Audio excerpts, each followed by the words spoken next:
தமிழ்நாட்டின் முன்னணி ஊடகங்களில் பணியாற்ற ஆர்வமுள்ளவரா நீங்கள்? பொலிட்டிக்கல் ஜேர்னலிசத்தில் ஆர்வம் உள்ளவர்களுக்கு பேரலை வழங்கும் 2 நாள் ஊடக பயிற்சி சென்னை சாலிகிராமத்தில் ஜூன் 17, 18 ஆகிய தேதிகளில் நடைபெறவுள்ளது. தமிழ்நாட்டின் முன்னணி ஊடகங்களில் நீண்ட அனுபவம் பெற்ற ஊடகத்துறையின் ஆளுமைகள் நேரில் பயிற்சி தர உள்ளனர். அவர்களது நேரடி அனுபவங்களிலிருந்து கற்றுக்கொள்ள இன்றே பதிவு செய்யுங்கள். முதலமைச்சர் மு.க. ஸ்டாலின் எழுதிய ஒரு கடிதம். அந்த கடிதம் அமித்ஷாவிற்கு எழுதப்பட்டது ஏன் என்று அண்ணாமலை எழுப்பிய கேள்வி, அதற்கு டிஆர்பி ராஜா கொடுத்த பதில், அதன் பின்னரும் அண்ணாமலை சொல்லி இருக்கக்கூடிய ஒரு விஷயம், இவையெல்லாம் சேர்ந்து ஒரு பெரும் குழப்பத்தை ஏற்படுத்தி இருக்கின்றன. உண்மையில் முதலமைச்சர் எதற்காக கடிதம் எழுதினார், யாருக்கு எழுத வேண்டும் என்பது பற்றி தெளிவில்லாமல் எழுதினாரா முதலமைச்சர் மு.க. ஸ்டாலின் என்பது பற்றித்தான் விரிவாக இந்த கோடாங்கியில் பேசவிருக்கிறோம்.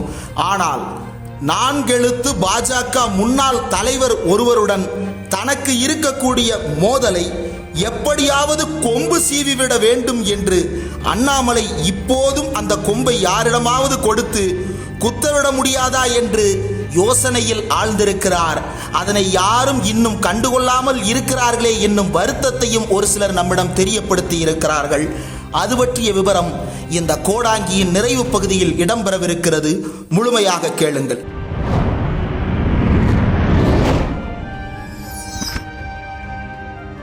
அமுல் இந்தியா முழுவதும் விரும்பப்படும் ஒரு பால் பொருள் உற்பத்தி நிறுவனம். அமுலுக்கு ஒரு மிகப்பெரிய வரலாறு இருக்கிறது. இந்தியா முழுவதும் பால் உற்பத்தியாளர்களை ஒருங்கிணைத்ததில், பால் கோஆபரேட்டிவ்களை உருவாக்கியதில் பெரும் பங்கு வகித்தது இந்த அமுல். நாம் அத்தனை பேரும் சிறுவயது பாட புத்தகத்தில் படித்த வர்கீஸ் குரியனை நினைவிருக்கிறதா உங்களுக்கு?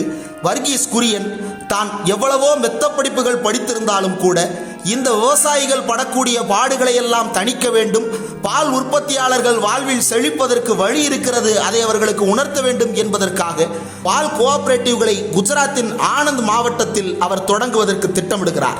அங்கு பல்வேறு பணிகளை அவர் செய்து கொண்டிருக்கும் பொழுது ஒன்றிய அரசாக அன்றைய காங்கிரஸ் அரசோடு அவருக்கு இருந்த தொடர்பும் வலுப்பட்டு அது நாடு முழுவதும் பெரிய பாய்ச்சலை ஏற்படுத்தியது. வெண்மை புரட்சியின் தந்தை என்று வர்கீஸ் குரியன் பெயர் எடுத்தார். அமுல் உருவானது. இன்றைக்கு சர்வதேச அளவில் அமுல் பெயர் பெற்ற நிறுவனமாக இருக்கிறது.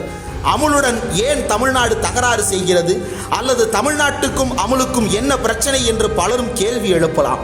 இது பற்றி விரிவாக ஊடகவியலாளர் யாசருடன் நாம் நடத்திய நேர்காணலின் இணைப்பு கீழே டிஸ்கிரிப்ஷனில் தரப்பட்டுள்ளது. நீங்கள் அதனை கேட்டு தெளிவு பெற்றுக் கொள்ளலாம். அமுல் இந்தியா முழுவதும் தற்போதும் விற்பனை அகங்களை வைத்துக் கொண்டு தன்னுடைய உற்பத்தி பொருட்களை விற்பனை செய்து கொண்டிருக்கிறது.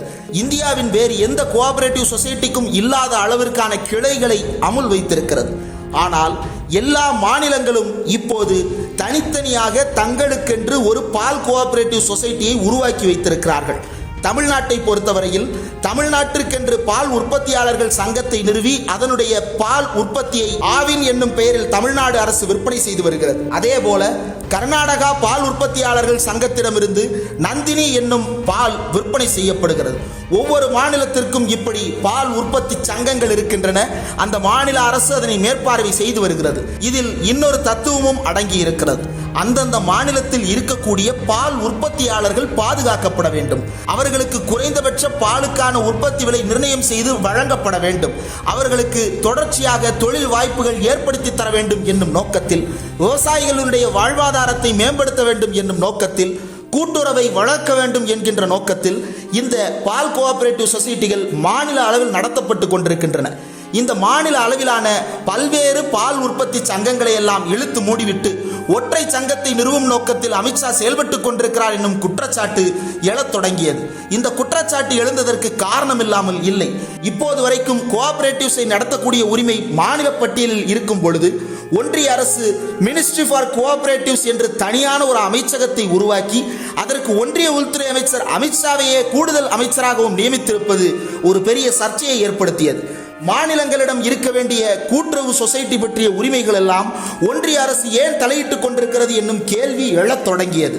இந்த நிலையில்தான் அமித்ஷா சமீபத்தில் அமுலுடன் மாநில பால் உற்பத்தி சங்கங்கள் இணைந்து செயல்பட வேண்டும் என்று வலியுறுத்தி பேசத் தொடங்கினார். இன்னும் குறிப்பாக கர்நாடக தேர்தலை ஒட்டி மாண்டியா மாவட்டத்தில் அங்கே பிரச்சாரம் செய்து கொண்டிருந்தவர் அமுலும் நந்தினியும் இணைய வேண்டும் என்று பேசியிருந்தார். இதற்கு பிஜேபியினர் 1000 காரணங்களையும் விளக்கங்களையும் கற்பித்தாலும் கூட எங்கள் நந்தினியை நீங்கள் பேசுவதற்கு அருகதை என்ன இருக்கிறது என்னும் கேள்வியை அங்கே கர்நாடக மாநில மக்கள் எழுப்பத் தொடங்கியது ஒரு பேரிடியாக அமித்ஷாவுக்கு இறங்கியது.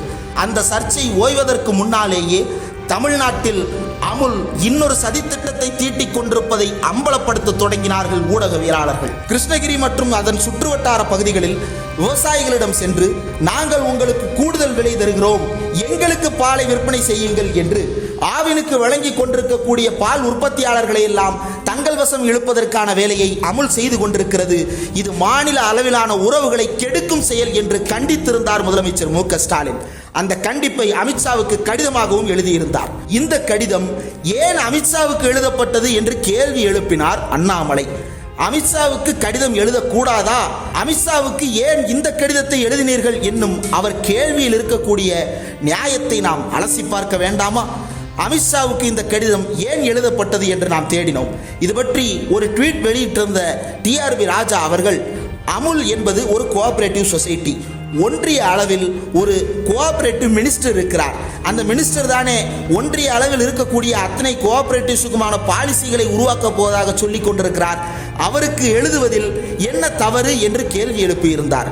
உடனே கொதித்து போன அண்ணாமலை மீண்டும் அந்த ட்வீட்டை கோட் ட்வீட் செய்து, என்டிடிபி என்ற ஒரு அமைப்பு இருக்கிறது, அந்த அமைப்பு தான் பால் உற்பத்தி கழகங்களுக்கு இடையே இருக்கக்கூடிய ஒற்றுமையை பற்றி விவாதித்துக் கொண்டிருக்கிறது, அவைதான் நந்தினிக்கும் பிறருக்கும் இடையே இருக்கக்கூடிய சர்ச்சைகளை தீர்த்து கொண்டிருக்கிறார்கள் என்று தன்னுடைய பதிலை எழுதியது மட்டுமல்லாமல், இந்த என்டிடிபி அனிமல் ஹஸ்பண்டரிஸ் மற்றும் ஃபிஷரிஸ் துறையின் கீழ் வருகிறது, அதற்கு அமைச்சர் அமித்ஷா இல்லை என்று குறிப்பிட்டிருந்தார்.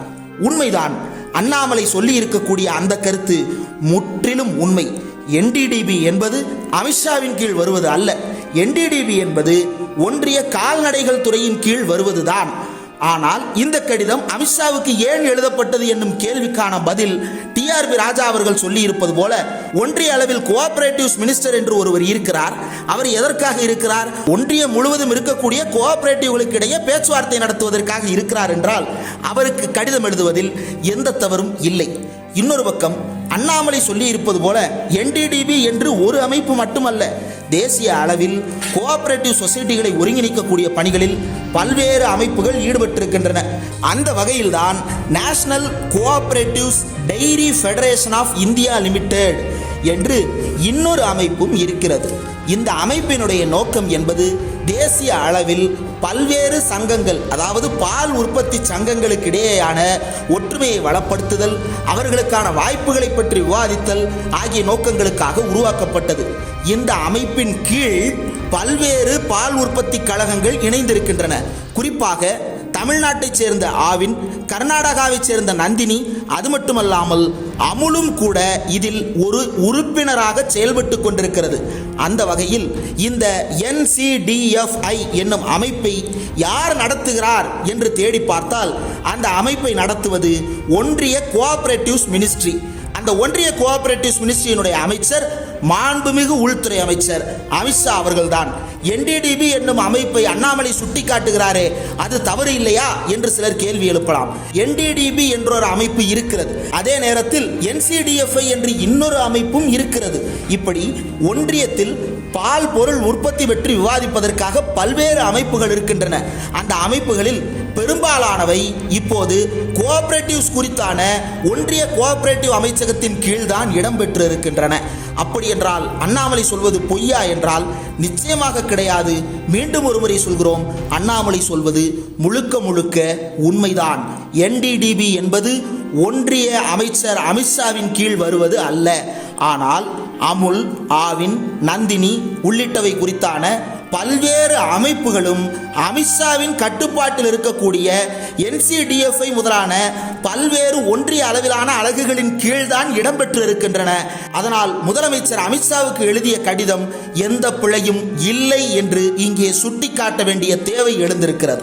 இதில் இன்னொரு தகவலும் அடங்கி இருக்கிறது. என்னவென்றால் NCDFI, NDDB, அமுல் உள்ளிட்ட அத்தனையும் இயங்குவது ஒரே இடத்தில் இருந்துதான். ஒரே மாவட்டத்தில் இருந்துதான், ஒரே பகுதியில் இருந்துதான். அந்த பகுதிகள் அத்தனையும் குஜராத்தில் தான் அமைந்திருக்கின்றன. இதுதான் இந்தியா முழுவதும் இருக்கக்கூடிய பால் சங்கங்களுக்கு இன்னும் பெரிய சந்தேகத்தை கிளப்பி இருக்கின்றன. ஆகையினால் முதலமைச்சர் அமித்ஷாவுக்கு எழுதிய இந்த கடிதத்தில் எந்த பிழையும் இல்லை. மாறாக இந்த கடிதம் அமித்ஷாவுக்கு எழுதப்பட்டதுதான் மிகச் சரியானதாக அமைந்திருக்கிறது. அதனால் தான் தேசிய அளவில் இந்த செய்தி ஊடகங்களில் போய் சேர்ந்திருக்கின்றன. சரியான நபர்களின் செவிகளை இது எட்டி இருக்கிறது. தமிழ்நாட்டில் அமுலினுடைய முயற்சிகள் கைவிடப்பட்டிருக்கின்றன என்று சுட்டி காட்டுகிறார்கள் நம்முடைய சோர்ஸ்கள். சரி, அப்ப அந்த NDDB பத்தி எதுக்கு தான் அண்ணாமலை பேசினாரு? யாரு தான் இந்த NDDB? எதுக்காக அண்ணாமலை மறுபடியும் ட்வீட்ல இதை வச்சு சண்டை போட்டுட்டே இருக்கிறாரு அப்படின்னு நீங்க கேட்கிற கேள்வி இங்கு வரை கேட்டுக்கொண்டுதான் இருக்கிறது. அண்ணாமலை NDDB பற்றி குறிப்பிட்டதற்கு ஒரு முக்கியமான காரணம் இருக்கிறது. NDDB என்னும் அமைப்பு ஒன்றிய கால்நடை அமைச்சகத்தின் கீழ் வரக்கூடிய அமைப்பு. இந்த கால்நடைகள் அமைச்சகத்தினுடைய இணை அமைச்சராக பணியாற்றி கொண்டிருப்பவர் யாரும் அல்ல, தமிழ்நாட்டின் முன்னாள் BJP தலைவர் திரு எல் முருகன் அவர்கள்தான். எல் முருகன் தான் இந்த NDDB துறைக்கு பொறுப்பாக இருக்கக்கூடிய இணை அமைச்சர். அதனால் தான் அண்ணாமலை மீண்டும் national diary development corporation, national diary development corporation, national diary development corporation என்று எல்லா இடங்களிலும் அழுத்தம் திருத்தமாக பதிவு செய்து கொண்டே இருக்கிறார். மேலும் அது மினிஸ்ட்ரிஸ் ஆஃப் அனிமல் ஹஸ்பண்டரியின் கீழ் வருகிறது என்பதையும் திரும்ப சுட்டி காட்டுகிறார். காரணம், அந்த துறையினுடைய இணையமைச்சராக எல் முருகன் பணியாற்றி கொண்டிருக்கிறார். ஏன் நீங்கள் எல் முருகனுக்கு கடிதம் எழுதவில்லை என்று அண்ணாமலை முதலமைச்சரை கேள்வி எழுப்புகிறாரா என்று நமக்கு சந்தேகம் இங்கு எழுகிறது.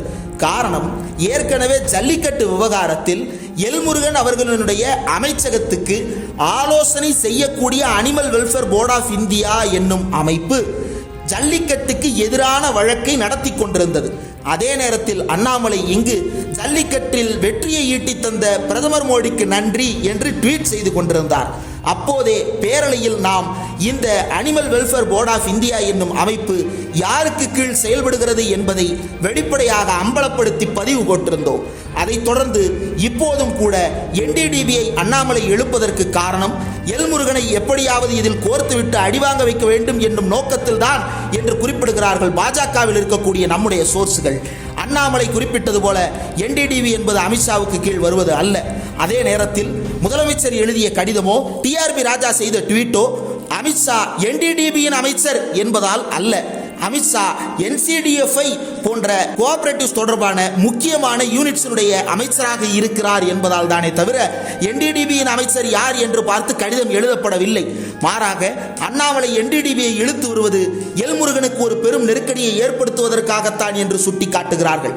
மேலும் அண்ணாமலை NDDB என்பதை உண்மையிலேயே மனதாரத்தான் எழுதியிருக்கிறார் என்று எடுத்துக்கொண்டாலும் கூட ஒரு பள்ளிக்கூடத்தில் மாணவர்கள் 2 பேர் ஒரே வகுப்பை சேர்ந்தவர்கள் அடித்துக் கொண்டால் அந்த வகுப்பாசிரியரிடம் அதை பற்றி எடுத்துச் சொல்லலாம்.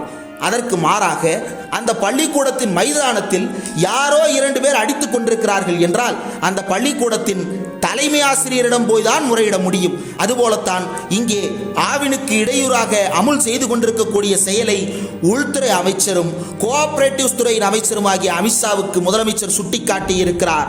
இதில் எந்த பிழையும் இல்லை என்று சுட்டிக்காட்டுகிறார்கள். எல்முருகனை அண்ணாமலை குறிவித்துக் கொண்டே இருப்பதன் பின்னணியில் இன்னும் பல சுவாரஸ்யமான தகவல்கள் தொடர்ந்து சொல்லப்பட்டு கொண்டே இருக்கின்றன. எல்முருகனுக்கு அறை ஒதுக்கியதில் இருந்து எல்முருகனுக்கு ஒன்றிய அமைச்சர் பதவி வழங்கியது வரை பல தரப்பினரும் இப்போதும் புகைச்சலில் தான் இருந்து கொண்டிருக்கிறார்கள்.